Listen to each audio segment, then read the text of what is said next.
The killing of George Floyd by Minneapolis, Minnesota police while in custody triggered worldwide protests. Many Americans across racial lines united to demand racial equity. The U.S. protests inspired calls for change in a number of African countries where police brutality often goes unchecked.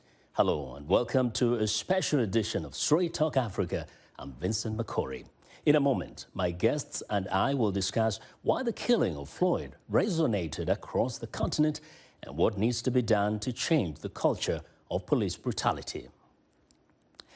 But first, a look at how the gruesome murder in a U.S. city quickly turned into a rallying cry for social justice across Africa. VOA's Salem Solomon has more. The protest movement that grew in outrage over the murder of George Floyd, an African-American man who died under the knee of a police officer in Minneapolis, has been felt across the globe. It resonates in Africa, where it not only unleashed protests and a show of solidarity with the U.S. marches, but also debate on issues at home, including police brutality, income and class inequalities, and the bitter legacy of colonialism. The message was basically that it is one struggle. It manifests itself differently, but it is one struggle. It's a global struggle, and we all need to be talking about it because we all need reform. Every system does need reform. Demonstrations were staged in Senegal, where people were holding signs that read, "Trop c'est trop," or "Enough is enough." In Nigeria, the killing of a teenager in Lagos by police enforcing a curfew prompted outrage. In South Africa, protesters and political leaders wore black T-shirts emblazoned with the last words uttered by Floyd. In Kenya, protesters gathered outside the U.S. Embassy in Nairobi, holding signs and chanting, "Black Lives Matter," and "Silence is violence." As in many African nations, excessive force by police is an issue in Kenya. According to a report by the Daily Nation, 101 people were killed by police in Nairobi during a particularly bloody 9-month stretch in 2018. I send all my prayers to every single family, every single person that has lost someone to police brutality, to extrajudicial killings, to enforced disappearances, because these have happened here as well. But I think the pursuit for social justice is relentless, and it doesn't end because the issues that affect our system are so deeply ingrained, and we need to begin to dismantle them one by one, one by one. There are many connections between social justice movements in the U.S. and in Africa. On June 25th, Congresswoman Karen Bass, the chair of the House Foreign Affairs Subcommittee on Africa, celebrated the passage of the George Floyd Justice and Policing Act. She said she hopes it inspires a similar change on the African continent. I think that they can take how important it is to have mass movements, because we moved within 30 days to do this piece of legislation. Literally, it was 30 days after the murder of George Floyd. And our legislative body can take 30 years. We can take 30 years or 30 days. But because of the social pressure, we had to move quickly, and that's why we were able to get it done last night. The protesters, we need them to continue protesting. Of course, we want it to be peaceful, but I will tell you that it was their victory. For some, the movement has brought back painful memories, but also inspired hope. In 1999, police officers shot 41 bullets at Guinean immigrant Amadou Diallo outside his apartment building in the Bronx, New York. He was holding only his wallet, which police say they mistook for a weapon. Today, his mother says she believes her son's death played a role in advancing social justice. It's not just U.S., it's also Africa, it's Europe, it's everyone, Australia, everywhere people are marching, protesting in Asia and demanding changes. I believe my son opened the door then, 21 years ago, because that was a conversation without any social media platform then. But the media was really telling about this incident around the world. People were watching, protesting, reading about it. The difference today is because we have social media. And also the difference today is because so many incidents has happened and people have had enough. In the U.S., police officers are speaking out against abusive tactics like the ones used against Floyd. They say unnecessary violence by an officer is a stain on the entire profession, and they want it to stop. I'll speak for myself. That is not why I became a law enforcement officer. I don't represent the officers that exhibited tactics that are not part of our training. I don't believe that a lot of things that were done correctly, and I'm appalled by that as law enforcement. Wearing this badge, wearing this uniform, I stand to protect, I stand to serve our community. I'm there for them if they need us. From Minneapolis to Dakar, from Nairobi to Lagos and beyond, the impact of George Floyd's death and the Black Lives Matter movement it amplified continues to be felt. Activists in African countries believe the last chapter of this story is yet to be written. Salim Solomon, VOA News, Washington. Well, thank you very much, Salim, for that report. I'm now joined by my distinguished guests from New York, Lumumba Bandele, National Strategies and Partnerships Director for the Movement for Black Lives Matter. From Johannesburg, South Africa, Gareth Newham. He's the head of the Justice and Violence Prevention Program at the Institute for Security Studies. Also from New York, Yetunde Odugbesan-Omede, Professor of Global Affairs and Political Science at Farmingdale State College. And last but not least, Irungu, Houghton, Executive Director of Amnesty International Kenya. He joins us from Nairobi. And ladies and gentlemen, welcome very much to the program. Thank you for having me. Thank you. Now, I want to start with Lumumba.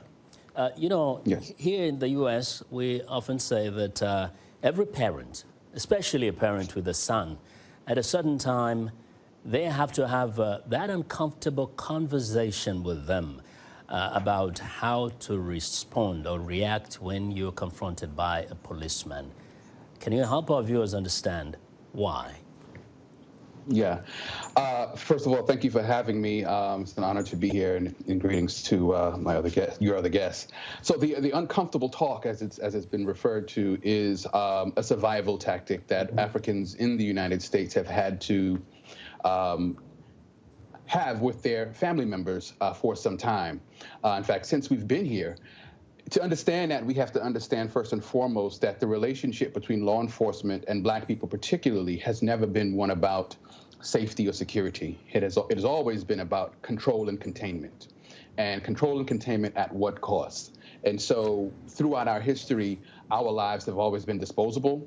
The might of law enforcement agencies has always been has always been free to reign just without impunity on our lives. And so throughout the history, we've always had to be able to, we're forced, to tell our children primarily how to live in this world, how to be able to get home alive.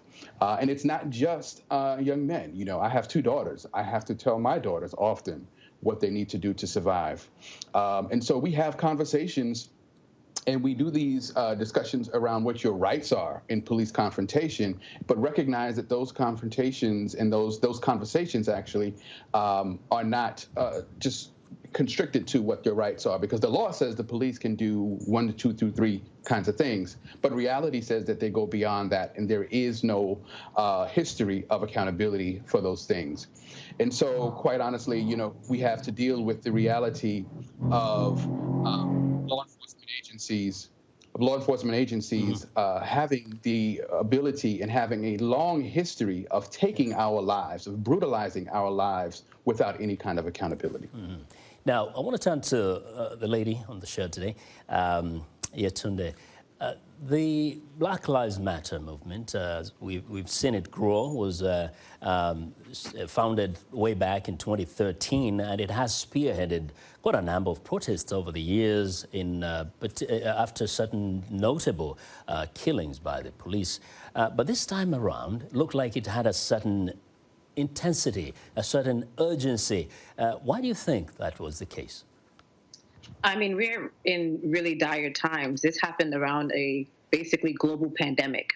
where people were already frustrated. People were economically down. They were in their houses. And so that frustration, coupled with now seeing such brutality on camera, seeing something that you would not have expected to see, in a sense, in the way and in the manner that it happened, that was so egregious. I think that anger, that frustration, all of that boiled over. And that's when we saw really the result of people's enough is enough. So people took to the streets, and this triggered what we call it, not only a global, I would say a global awakening, but a global protest, because people were upset and people could resonate and feel, and they had empathy with what people were going through here in the United States, and also with George Floyd, a man, regardless of his past, in which the media likes to bring up, was killed, was murdered by the hands of police officers in a way that people felt just disregarded what we call human rights and human life. And for that to be seen, for people to be grappling with how to maneuver with this whole global pandemic that we were facing, I think a lot of people just did not know how to react. Their reaction was a human reaction. And so I think those different factors really kind of pushed this over the edge. And it sort of had a spillover effect. Yes. And I want to go to East Africa now. Irungu in Kenya, being, on the other side of the ocean, you watched this, you saw the news. How did you personally react? How did you respond to this in your mind? How did you process this, the killing of Floyd? I think for many people across Kenya, we were horrified, like any person or any community of people that believe in the right to justice and the right to life. So for us, there was just sheer horror. It came also, I guess, on the back of 3 months of police brutality and a demand by a growing number of organizations and the public for professional policing and human rights policing in our own context. I remember the time when George was killed. I wrote an article that actually was headlined to all the George Floyds of the world, including those in Kenya. One of them was a 13-year-old boy, Yasin Moyo, who was shot dead on his balcony with a single shot, high-velocity rifle by a police officer as he was really on the balcony of his home. And for many of us, that was a turning point back in May, that something needed to change. We've seen about 22 deaths by unlawful policing just in this period of COVID alone. And if we go back to the beginning of the year, there's been 103 cases since January. Yes. So it is something, sadly, that we are very familiar with and also determined to stop. Now, going down to Johannesburg, actually, Gareth is in Johannesburg. South Africa has a kind of a different makeup as opposed to, say, Kenya or Nigeria, where we have also seen protests. How did this particularly resonate with the situation in South Africa? Well, I think like in Kenya, most South Africans were horrified and appalled, and it also happened around a time when we were seeing an increase in police brutality in South Africa. 32% increase in the number of complaints opened against police officers for assaults and other kinds of abuses, and a very high-profile case where a man, Collins Khoza, was inside his home, and soldiers with police beat him to death inside his home. He hadn't broken any regulations. So it really just, struck a spark that this kind of issue was global, it was problematic, and I think really resonated quite a lot with people in South Africa. Okay, and we're gonna, before we focus so much on the police brutality in Africa itself, I want to go back to Lumumba and ask you this question. There are those who have also said, hey, all lives matter. And sometimes they point to the high rates of homicide among black communities in the inner cities. How do you respond to them? It's a very enraging distraction because that argument has been presented as a way to distract from the accountability that's being demanded and the justice that's being demanded. The nature of the way the racial dynamic in the U.S. is made up, we're still a very segregated society. So crime, intercommunal interactions happens within communities. Terms that you don't hear are white-on-white violence, but it exists because white people respond to their community members in very specific ways, just as Black people do, but you don't have that. And so the violence within communities, the crime within communities happens because of proximity. And so that argument is really one that is invalid, is really one that actually exists throughout the entire country among all people, but it is presented as a way to try to detract from the police accountability, to detract from the calls to highlight the issues of racial injustice. So it is a huge problem. Anybody who recognizes the way the United States is made up recognizes that those crimes actually exist. If you want to go buy some drugs, a white person, they're not going to come to a Black community to do it. They're going to buy it from a white person close to them. That's how these things work. Yes. Now, before we get on to the other kind of part of the conversation, I want us to focus on the police brutality in Africa. We did actually speak to a cross-section of people in the United States and some more across a number of African cities. And so right now, we want to listen to what some had to say. Here's Shafara Dixon here in the United States. Because your dream is attainable, it's just how you go about it. And it's even more damaging when you're a young Black female just trying to attain a dream and somebody tells you, you can't do this, you can't do that, because you're a woman and you're not supposed to be doing this in society roles, and two, because you're Black. And I feel like as a Black woman, you know, those things are attainable. We just need to have a voice, but also try your hardest, push, find connections, find network, find loopholes in order to get to that dream and overcome that oppression. Well, let me put that to you, Yetunde. That's a lady speaking. Many times we are actually focusing a lot on how the Black men are treated by the police. But you listen to that lady. I don't know if you heard her well. She's talking about even the challenge of being a Black woman in the United States. Can you give us some elucidation on that? I mean, you know, as you know, just in terms of just equal pay, I mean, Black women, of course, also experience racial discrimination. We also experience sexism. So there's the levels of isms that we also experience in our everyday lives. And so what it does is also a psychological impact when you also see fellow African-American men who are experiencing the discrimination that you experience.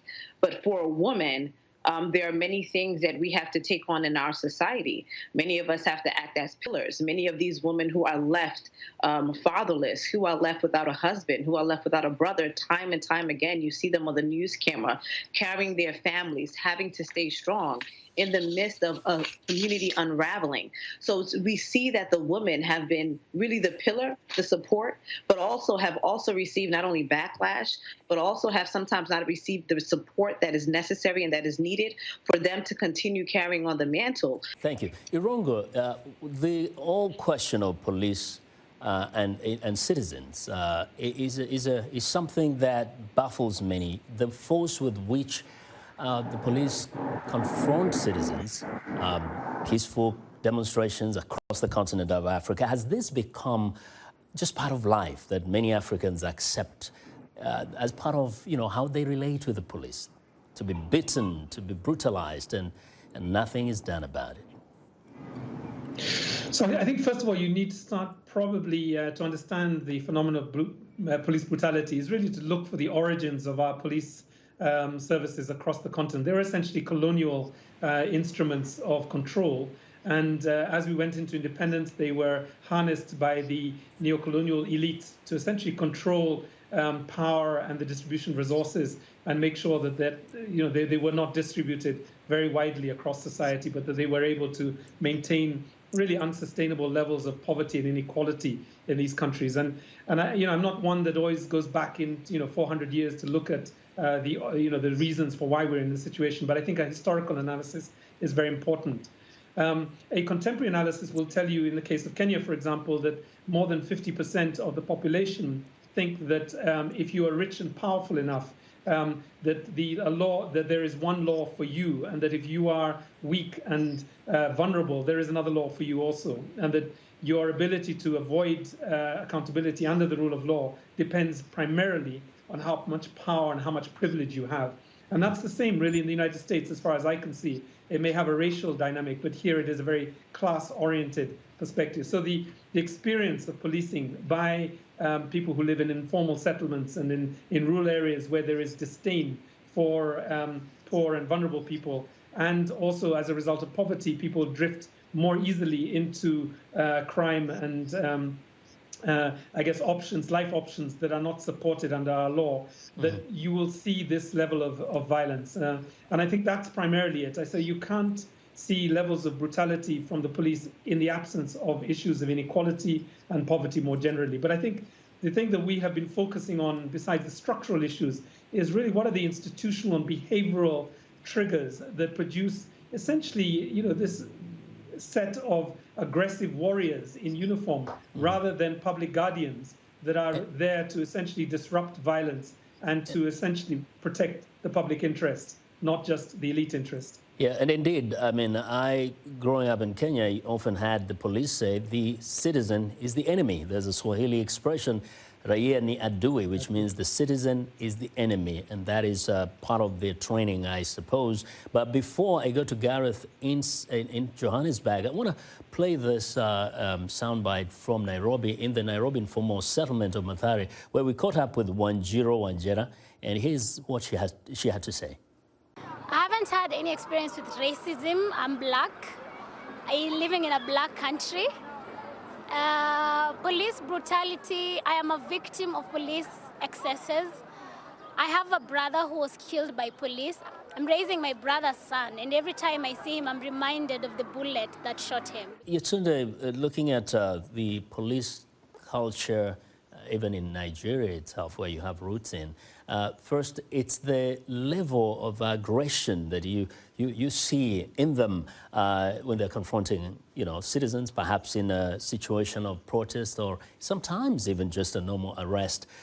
What is it, do you think, that really enrages the police to react the way they do? Is it because they're doing the bidding of the elite who are in power? Or is it also something to do with their conditions of work, that they have a kind of almost a resentment, about what they do? I think it's a two-pronged situation. As you know, historically, the police has always been used by the government to enforce control by any means necessary. They have not, in a sense, been used or even trained to enforce public safety. What they have been used is to enforce any of the rules and the laws and regulations and oftentimes priorities that the leaders in politics or the leaders in power place. And so they are more so working from the perspective and working from the actions of those who are in power. And so you have that coupled with dire situations, economic situations in Nigeria, where police officers are oftentimes underpaid. They're oftentimes not in an economic position to take care of their families, which adds another level of corruption, where police officers use their position to not only solicit money, but also grease their pockets because they believe that, well, if I'm doing my job, I'm not getting paid enough money, I'm not being compensated enough, this individual who I'm supposed to be protecting is actually going to serve as a form of supplemental money for me. So not only do you have enforcement of law that is too extreme, you also have corruption. Well, thank you, Yetunde. Now, you're tuned into Straight Talk Africa. We'll have more of our discussion in a moment, so don't go away. We'll be right back. Health, wellness, sport, beauty, medical breakthroughs. Healthy Living cares about your well-being. Every week, connect with our experts. You can ask them your questions and get their advice. Join me, Lina Humudu, in Washington on Healthy Living, your new health program, right here on Voice of America. Well, today we are talking about how the Black Lives Matter movement in the United States inspired calls for a change in a number of African countries. I'm joined from New York by Lumumba Bandele, National Strategies and Partnerships Director for the Movement for Black Lives. From Johannesburg, South Africa, Gareth Newham, Head of Justice and Violence Prevention Program at the Institute for Security Studies. Also from New York, Yetunde Odugbesan-Omede, Professor of Global Affairs and Political Science at Farmingdale State College. And last but not least, Irungu Houghton is Executive Director, Amnesty International, Kenya, and he's joining us from Nairobi.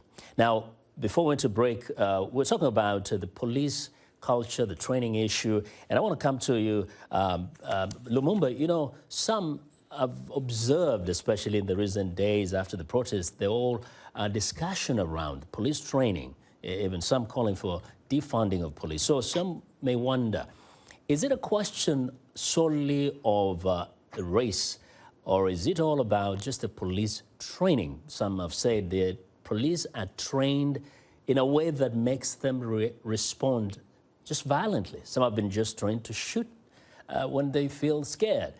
So is it just about a race issue here, or is it also an issue of training, even here in the United States?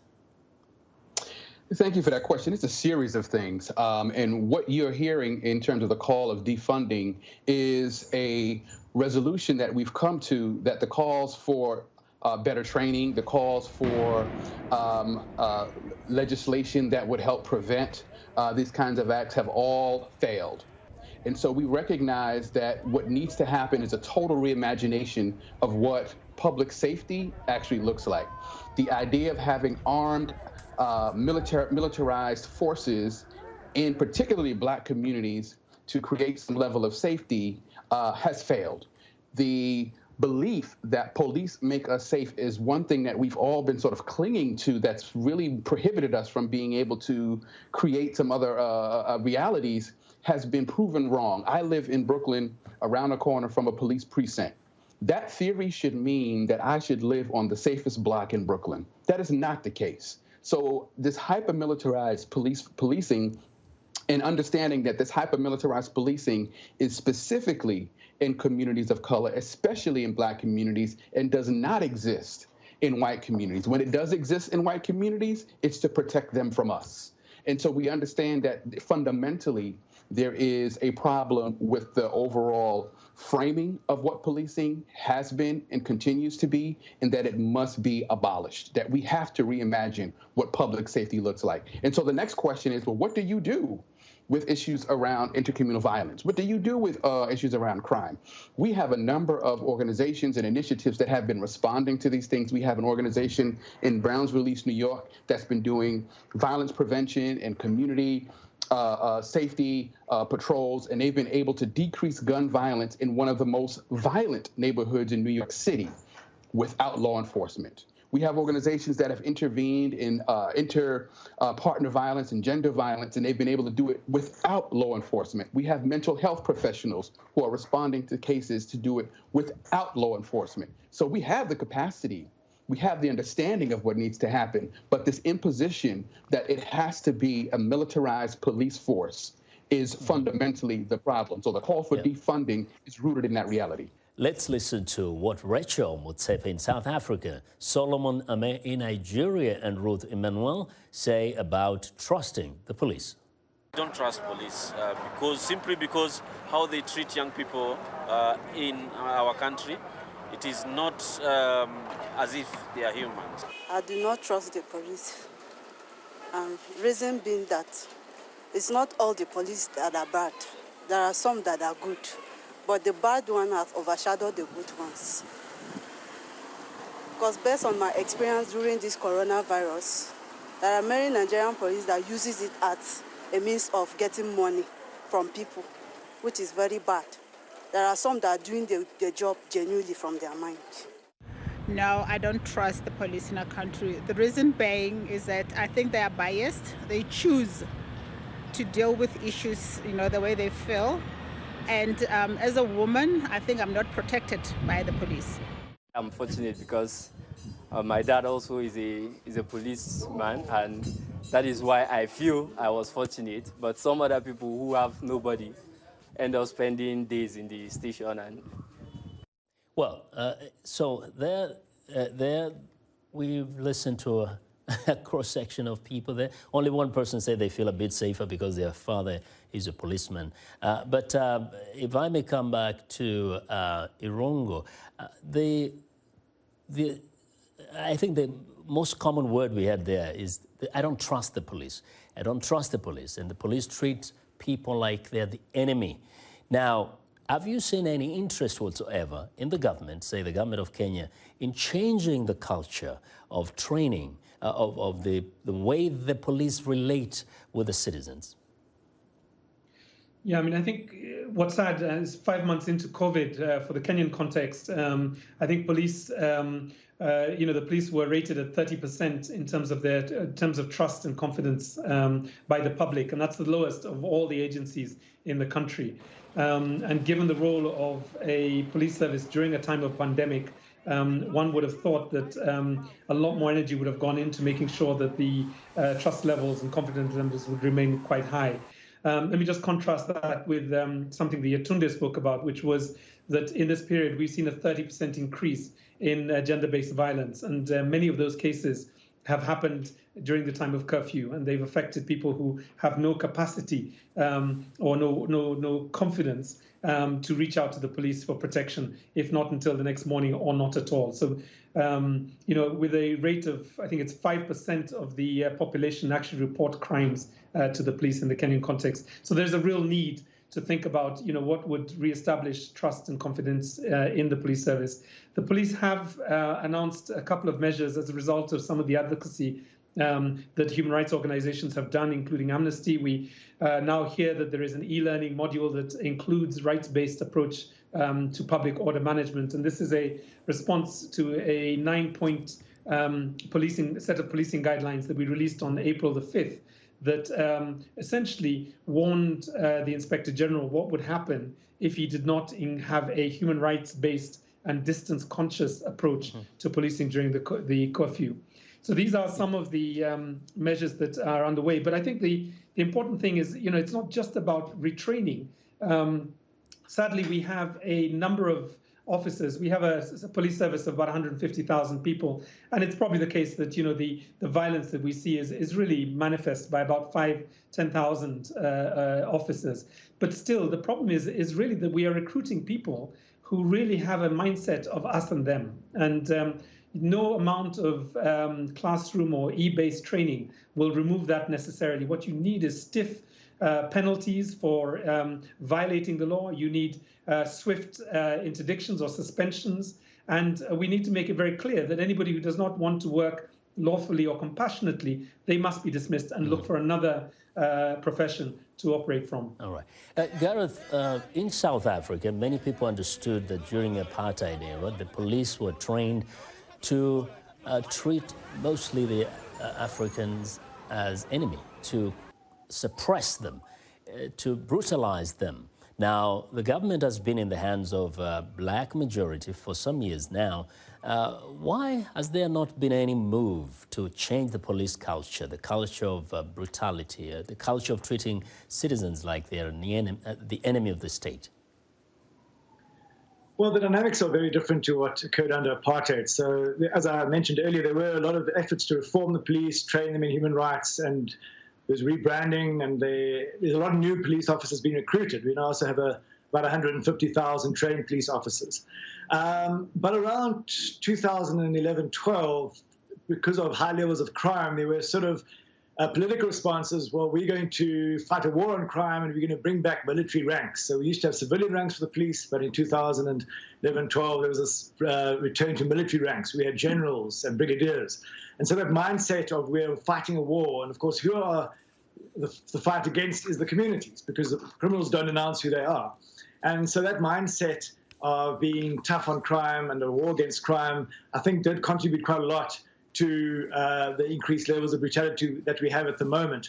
And again, we've also got problems with leadership. Yesterday, one of our former national commissioners was dismissed for corruption, and he's the fourth in a row since 2000, in fact, national commissioner to have been fired after an independent board of inquiry following a range of misdemeanors. So there's a leadership issue about how to understand policing and what to do about it. And then as a result, there's very low levels of accountability. So in the last 7 years, there's been over 40,000 formal complaints against the police for assault, for torture. And the conviction rate against police officers is just over 1%, with only about 4% disciplinary hearings. So 95% of the complaints against police go nowhere. And so these various factors mean that we really just need to rely on the goodwill of individual police officers, because the system doesn't make sure that they adhere a certain standard. So not all police officers are bad. Many are doing very good work under difficult conditions and really do try and help people. But at the same time, there are far too many police officials who are corrupt or brutal, and nothing's being done about it. So it does mean that most South Africans, when they see police officials, are a bit nervous. They're not sure how that police official is going to respond. So we do need further reform to deal with these leadership problems and understanding what the police's role is, and of course, end impunity for wrongdoing. And you know, that's one of the most disturbing things is that if the majority of the police are doing a good job, why is it that the few who soil the name of the police, the ones who give the police a bad name, get away with it? Why doesn't some action be taken so that the culture of impunity goes away? But before we go on to that question, here's a question from Gasheke in Kenya. Why is Kenya Police Service is corrupt and it has systematic brutality against the citizen? Every time police come out, they clobber people, they abuse them. So what's this violence? What is the history of this violence? That question, I think we touched on a little bit. The question of when the police come out, it just pounds on the people, clobber them, brutalize them. And Yetunde, here, if you can just kind of, again, put some things in perspective here, the culture, the background, the history of this, just help our viewers understand a little more. I think you also, historically, you have to also understand that the police have been used as a enforcement mechanism by the government to control people, to enforce their own priorities and their own will over people. They were not created, in a sense, to enforce public safety. They were created to uphold the power of the government. And at times, of course, we know that when that did not happen, they would have their own military coups and turn against people. So the police historically have not been trained in. And look, training is a very, very important. Let's not get away from that, because here in the United States, for instance, you only need a high school diploma and to become a police officer. Of course, you go to police academy, but you don't need a bachelor's degree. That is not the minimum requirement. The minimum requirement is a high school diploma.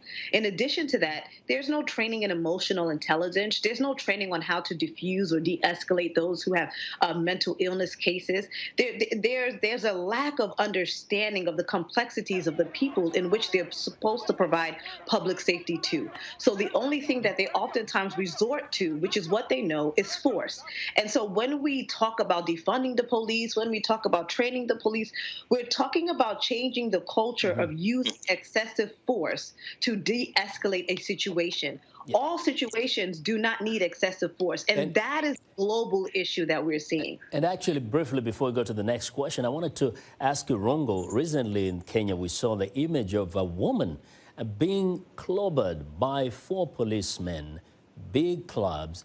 Now, what explanation do the police give to that kind of action against a woman kneeling down and being beaten in that fashion? What warrants that? So nobody has tried to justify the actions that took place against Honorable Mudeo Musiemi this week at the Nairobi County Assembly. And, you know, she was battered severely. I spoke to her within 6 hours of the incident, and she has spoken publicly about the incident. But I think the key thing there is there are a couple of things. One was that a very senior police officer was involved, somebody at the level of a commissioner of police. That's 2 levels down from the inspector general. It happened being filmed by national television, so there was no sense of shame, guilt, or even worry that there would be some consequences for using clubs on an armed woman in the precincts of a parliamentary, precinct. I think the other concern that I've had, and I think this is a gender-based concern, which is that there is a reason why we only have less than 6% of the world's heads of states are women, or that 24% are parliamentarians. And that's largely because many women MPs, parliamentarians, are psychologically and physically abused or threatened with violence while serving their constituents. There was a study in 2019 that suggested that 44% of them have faced threats of death, rape, beating, and kidnapping. And I think the thing that really worries me, more than simply the demand for justice that we must ask for Honorable Medeo Musioni in this case, is that we are essentially seeing what is not just an attack on a woman, but is an attack on the political right of women to stand for political office and to represent constituencies of men and women. And I think that's really what this significant moment is. And I'm hoping that in the next few hours and days, we will see the arrest and charging with assault of those 4 officers. Okay. Now, here's a question from Chijoke Onubiko in Nigeria. What are the reforms to actually make us safe to call on the police? Because a lot of things happen. People prefer to take the laws into their hands because they know if they involve the security, the police, they may not get the justice. Let me just start with Lumumba, this viewer in Nigeria, say what should be the recourse for a citizen when they need the police, when police always tend to react in such a violent way to a black person. Now, that is on the continent, but even that is the case over here, that some people are even afraid of calling the police. That is the case, and I do want to lift up the gender dynamic that was raised earlier. Meanwhile, the case of men being brutally killed and beaten at the hands of police is well known. But understand we have a long history from Eleanor Bumpers to Sandra Bland to Breonna Taylor of women who are not exempt from this. And so, when I left off my last comment, we were talking about the different community responses to reimagining what public safety is. We can't avoid that. At the end of the day, we're responsible for keeping our community safe. In Movement for Black Lives, we have a saying, who keeps us safe? We keep us safe. And we recognize that policing and over-policed communities don't make us safe. Resourced communities make us safe. So this really is a war against poverty. It's a war against inequality. It's a war against all of those things that create these dynamics that make the police necessary. Gareth, your response to that question, what can a citizen, an ordinary citizen, do when they need the police and yet they're scared of the police? Of course, that leads to a whole range of problems for the citizens themselves. In South Africa, we have a problem of vigilante killings. The crime statistics just came out for the last financial year, and we have over 1,000 people have been killed in what's termed vigilante justice, where community members feel frustrated at high levels of crime and violence in their communities. They don't believe they can go to the police, and they take the law into their own hands. So that's a very extreme measure, but it's a huge challenge that we face in South Africa. I think there's very little they can do, because ideally you want your police to be the only legal exercise of violence, and that it's strictly contained and only within the law. So as soon as that breaks down, that idea of the police breaks down, then the state starts losing control, and it hands that control over to militia groups, to local armed groups. So, it's really important that that doesn't happen. And I think, fortunately, in South Africa, our police strategic plan that's just come out for 2021 to 2025 suddenly has, for the first time, recognized how important it is to gain public trust. So they have as a key indicator the number of the proportion of the public who trust the police, who approve of investigations and see the police as professional. So I think in South Africa it's got to a point where they are recognizing that things have to be done differently, otherwise things could get a lot worse here. Yeah. And that is so sad that most people feel that instead of going to the police, they better take matters into their own hands because perhaps somebody's going to bribe and get away with a crime, or perhaps you will be victimized by the police again, which is a very, very, very sad thing. Now, here's a final question from South Africa, and this time is from Kamohelo Malakaone. If the police system has been defunded, are those funds going to be taken somewhere else whereby the same system has done wrong? All right. I think the viewer there is talking about the whole question of calling on the defunding of the police, and that is mostly that has been going around here in the United States. Let's go to Yetunde and just give your thoughts on the very best way forward for changing the police culture. I think we have to be very careful when we say defund the police, because we do live in a society where we need law and order, right? This is not the Leviathan where we're going to have a society where people are just going to take matters into their own hands. What we need is reallocation of funds.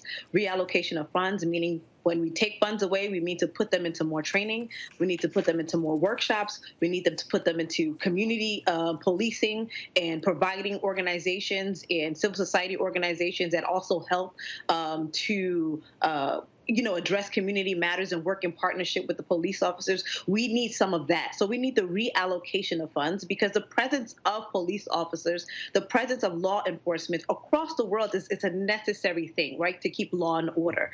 But at the same time, we have to address the issues of the law and order that's being enforced. And I just want to quickly go back to one thing that the individual, I believe in Nigeria, said. He said they don't even know human rights. Look, when we talk about defunding the police, reallocation of funds also has to go into more educational training for police officers. On numerous occasions, we have seen police officers who are not clear about the law in which they represent, who are not clear about what human rights law is. They don't even have an understanding of Universal Declaration of Human Rights. They don't have an understanding of what is the law that actually protects and not only governs themselves, but also governs the citizens and also due process. Many of them are lacking this information. And this is when you have the responsibility of life and death. When that is in your hands, just like a doctor has that responsibility and they have a certain level of education, I also expect law enforcement to have a certain level of educational training so that they understand the laws that govern the citizens and also the laws that govern them. We have a huge gap in police officers and law enforcement truly understanding the law that they represent. And I've seen occasions where citizens are even schooling the police officers on their own rights, in which the police officers have no idea about. So how did we get to this crossroad where we are continuously graduating police officers out of these academies who honestly don't have a true understanding of the law? That's one issue that we need to also tackle, and that has to do with the reallocation of funds, the reallocation of training, and hopefully changing the culture of police and enforcement all over the world. Now, Irungu, how simple is that? When you consider the fact that there's so many things that come into play, there's the corruption aspect, because the police in many African countries, and we're not able to bring people from all over the continent, but what the issues we're addressing here are very representative.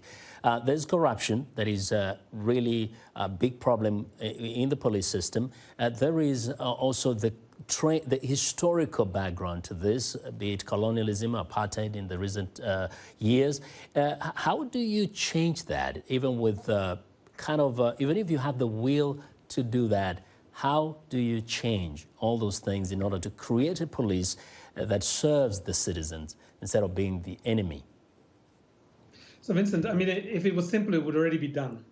But I think the first step is really to say that we will not, in the words of Martin Luther King, adjust to see this as normal, as rational, as a part of society that we must embrace and pass on to our children. No, we must remain maladjusted to this. We must remain consciously outraged every time an officer, betrays their oath and their trust. And I think there are probably three things that are the areas of focus, besides the great suggestions that Yetunde has raised. I think the first is that the police service must remain closely oversighted by independent policing agencies, specialized agencies that are able to essentially investigate, prosecute, and convict officers that betray their uniform.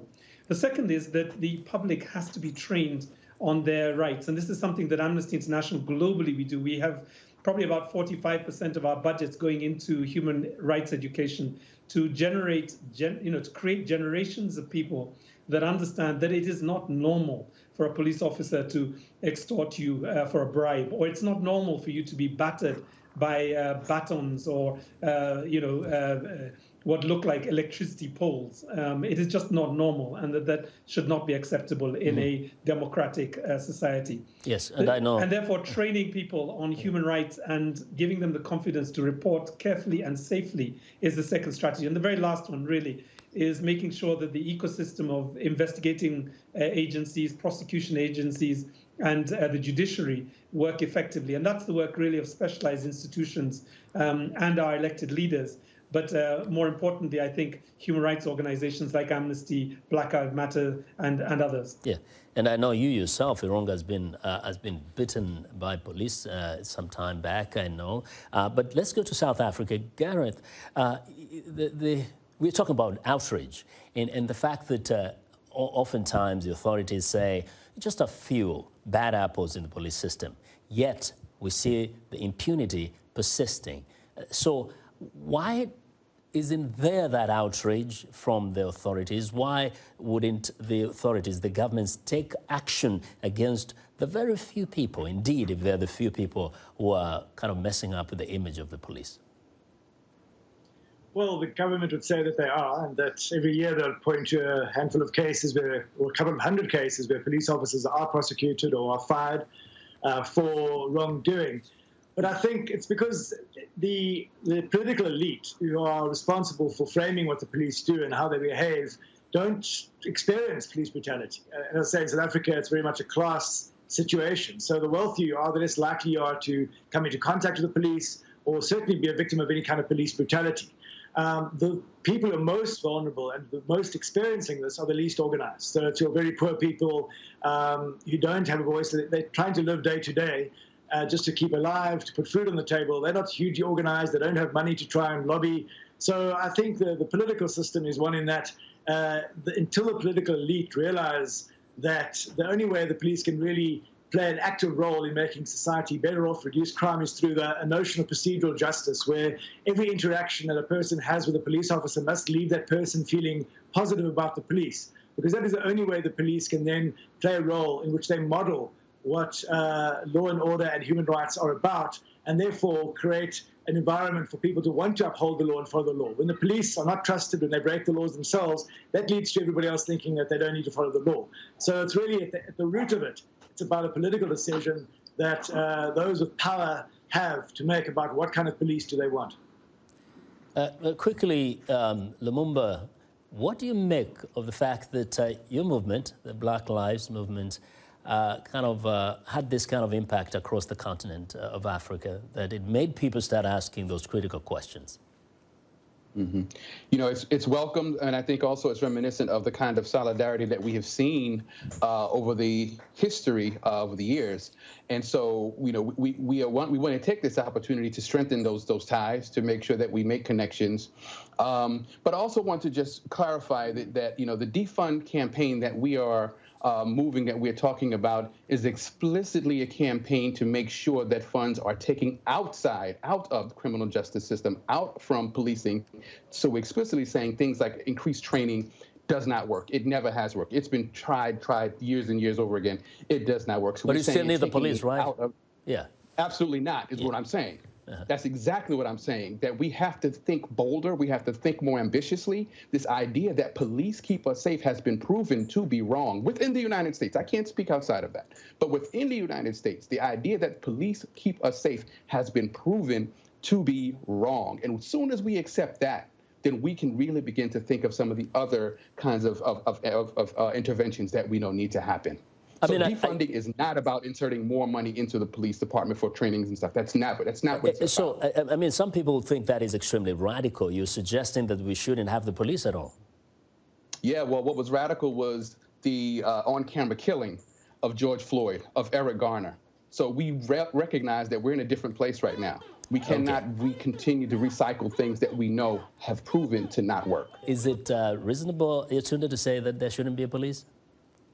I mean, everyone is entitled. You know, there are different pathways to change. So some people may say defund the police, and that is the appropriate pathway to make the necessary changes that we need. But at the same time, I do feel that in the society that we live in and with the Constitution that we have, we do have to have some form of law and order in our society. And the law and order that exists in our society is flawed in a way. And so how do we change the one that is already existing? How do we have them be better police officers? Because we know that we're not necessarily going to probably have a society where we're going to have absolutely zero police officers what we may have is more community policing. We may have more community partners that may be the first line of defense, or maybe the first call that people may make instead of calling police officers. And so, yes, we may need funding for those organizations who may be able to step in and de-escalate situations where the police is not necessary.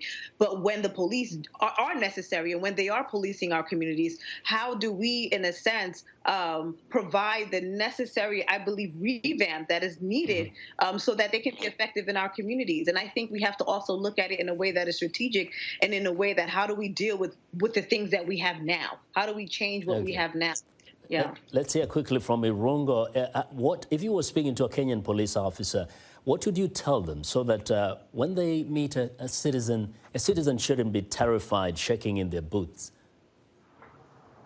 So I have this really wonderful experience of working with police officers on all kinds of issues, and some of that relationship is extremely healthy and positive. We delivered gloves and masks to my local police station with a group of community members recently. I have a good relationship with the Inspector General, and as we say, sometimes we have to go head to head on what's happening as a result of his police officers behaving badly. But at the same time, you know, we call out police officers very directly, as in the case of Honorable Mudeo Musiemi. So there are a range of conversations we have with police. I mean, just coming back to the issue of defunding, I think the first thing that I would say is that, you know, everybody has a constitutional right in Kenya to their life and to safety, and that confers a duty on the state, and in particular the police service, to provide that safety and to provide that freedom, you know, from discrimination and from violence. And I think that is the position we've taken with Amnesty, and we will continue to take to ensure that not just you know, that not just the threat of unlawful and excessive force by the police is present for people, but even you know, violent criminals and people who are essentially preying on their neighbors, that also is not an experience for men, women, or people who are non-binary. So I think for us, we would uphold the importance of a police that is professional, that is based on human rights principles, and that ensures that it releases from the community the very best in terms of, I guess, an upholding of the rule of law and protection of all people, regardless of their background. Yes. Now, Gareth, we have just a few seconds left. Do you think it would help if the police, in part of their training, were helped to understand that actually the citizens pay their salaries and therefore they owe it to them to protect them, to treat them kindly and peacefully? I think in South Africa, it's less about the training. The police are pretty well trained. I think it's about how they're managed and the way that what's accepted and not accepted by the commanders and, I say, the political leaders. So if that message was coming from the top and they were being held accountable for misdeeds and recognized and rewarded and promoted when they worked hard and showed themselves to be upholding human rights, that is where the change would come in South Africa. And finally, Lumumba, in terms of what has been achieved, how can you quickly, you know, in a few seconds, tell us what has been achieved by the recent demonstrations after the killing of George? Yeah, we saw a phrase and a term that was maybe eight or 9 months ago seemed to be radical. Just saying Black Lives Matter was a radical thing to say. People would be, you know, whitelisted for using that language. Now we see it on the middle of the NBA court. Now we see it being accepted widely. So we know that the environment has shifted, have moved. Hopefully we can see it institutionalized where people really begin to see that we are mandating that the value of Black lives be expressed in real institutional ways. Thank you very much. This has been a special edition of Straight Talk Africa from the Voice of America. A ton of gratitude to my guests, Lumumba Bandele, Gareth Newham, Yetunde, Odugbesan-Omede, and Irungu Houghton. On behalf of the entire team here in Washington, D.C., thank you for watching, and please continue staying safe. Thanks to our audience for tuning in to Straight Talk Africa.